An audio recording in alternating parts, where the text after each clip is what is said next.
Ассалаумағалейкум. Саламатсыз келіңіз. Май бар ма сізде? Май бар. Пісте майдан беріңізші, 2 литр.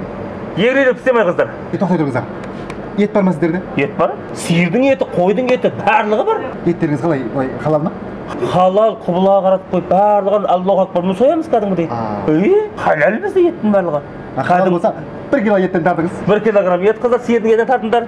Қалбасаңыз қалай? Халал ма? Ойбай халал бізде бәрі халал. 2 колбаса тартыңыз. Екеуін тартыңдар қыздар. Нан бар ма? Нан бар. Нандарыңыз қалай халал ма? Халал, қырманнан шыққаннан халал біздің дастары, біздің дүкеніміз бәрі халал. 5 нан. 5 нан қыздар. Жұмыртқадан беріңіз. Қанша лоток? Тауықтың жұмыртқасы. 3 лоток керек. 3 лоток қыздар. Тоқта. Жұмыртқаңыз халал ма? Ойбай, бәрі халал бізде. Жұмыртқамызға не халал? Тауықтың бәрі хиджабпен жүреді бізде. Иә. Хиджабпен? Хиджабпен. Қораздарыңыз жұмаға барып жүрген жоқ па?